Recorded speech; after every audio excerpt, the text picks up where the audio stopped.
सुनो, हम ये कह रहे कि एग्जाम को 3 महीने आगे बढ़ा दो, लेकिन ये नेता कोई नहीं सुनता, कोई ध्यान नहीं देता और ये कहते हैं कि हम आप लोगों के लिए।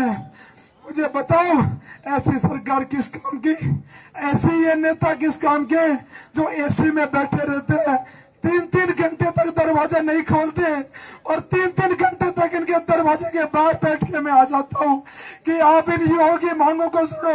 ये युवा मर जाएंगे, ये युवा किसान के बच्चे हैं, ये युवा नौकरी मांग रहे, ये युवा को जायदाद नहीं मांग रहे, ये युवा और कुछ नहीं मांग रहे। भजन लाल जी, अशोक गहलोत जी, वसुंधरा राजे जी, सचिन पायलट जी, डोटासरा जी, टीकाराम चौधरी जी, ये आपसे यदि कहे कि अनुमान करने वाले आप लोग नहीं आ रहे हो, मैं क्या जवाब दूं इन भाइयों को। बहुत संघर्ष किया, 6 साल से झेल रहा हूँ, देख रहा हूँ, लेकिन मैं कभी रोया नहीं, क्योंकि मुझे लगा कि मनोज तू तो बहुत ताकतवर है मेरे भाई, अगर तू कमजोर पड़ जाएगा तो ये राजस्थान के युवा कमजोर पड़ जाएंगे, ये कैसे लड़ेंगे। मैं कभी आपके सामने मैंने कभी ये नहीं कहा कि किन हालातों में संघर्ष कर रहा हूँ, कभी मैं कमजोर नहीं पड़ा मेरे भाइयों, लेकिन जब इन बहनों को मैं देख रहा हूँ तो मेरे पे रहा नहीं जा रहा कि मैं करूं तो करूं क्या, मैं किससे कहूं ये पीड़ा। सबके दरवाजे पे जाके बैठ के आ रहा हूं कि टीकाराम चौधरी जी आप भी आ जाओ, गोविंद सिंह डोटासरा जी आप भी आ जाओ, हनुमान बेनीवाल जी आप तो 50 दिन से बैठे हो, आप यहाँ तक तो आ जाओ कम से कम। इन बहने और ये बहने इंतजार कर रही है। भजन लाल जी आप तो किसान के बच्चे हो, आपने काम किसान घर से आते हैं तो क्या बहने मर जाएंगी तब आओगे क्या भजन लाल जी, कब आओगे आप। और किरोड़ी लाल जी से भी मैं कह रहा हूँ, बाबा आप तो हर जगह जाते हो, आप तो हर जगह न्याय दिलाते हो, क्या आज आपको बहने दिखाई नहीं दे रही क्या। किरोड़ी लाल जी मैं आपसे कह रहा हूँ, राजस्थान के लोग आपको मानते हैं, आपसे बाबा कहते हैं, आपसे सम्मान करते हैं। अगर आपको कोई समस्या है तो मनोज मीणा घर चला जाएगा, लेकिन इन बहनों को न्याय दिला दो, इस एग्जाम को पोस्टपोन करा दो। आपको यहाँ आना चाहिए और इस लड़ाई में इन बहनों का साथ देना चाहिए, और नहीं तो राजस्थान का युवा निराश हो जाएगा, हताश हो जाएगा और टूट जाएगा। और मेरे भाइयों मैं आपसे कहना चाह रहा हूँ, चाहे सरकारें कैसी भी हो, चाहे सरकारें कुछ भी कर ले, लेकिन मैं कभी कमजोर नहीं पड़ूंगा।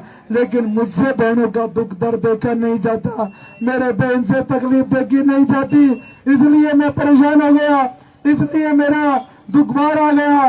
कैसे कैसे मैं इनके दुख दर्द को झेल रहा हूँ मैं जानता हूँ, और तमाम नेताओं के घर जाता हूँ, उनको फोन करता हूँ, और एक अपील मैं मीडिया से करना चाहता हूँ, मेरे मीडिया के साथियों से करना चाहता हूँ, हमारे देश के चौथे स्तंभ से करना चाहता हूँ।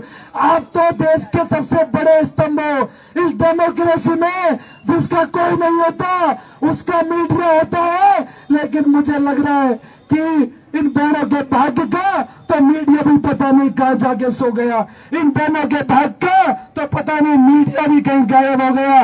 मैं कसम तमाम मीडिया संस्थानों से कहना चाह रहा हूँ, हो सकता है आप पे सरकार का दबाव हो सकता है और कोई कारण हो, लेकिन इन बहनों के लिए यहाँ आ जाओ, इन बहनों के लिए आ जाओ, इन बहनों की आवाज को दिखाने के लिए आ जाओ, इन बहनों की आवाज उठाने के लिए आ जाओ।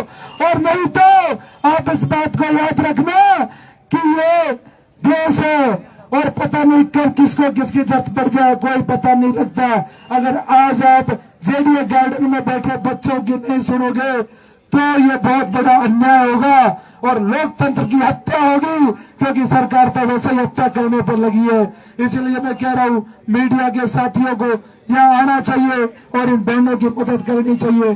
और अभी भी मैं तमाम नेताओं से कह रहा हूँ, और आप भी इस बात को याद रखना मेरे भाइयों, आप जब घर जाओ, जब आप आज घर सो तो सोचना कि मनोज मीणा किसकी लड़ाई लड़ रहा है।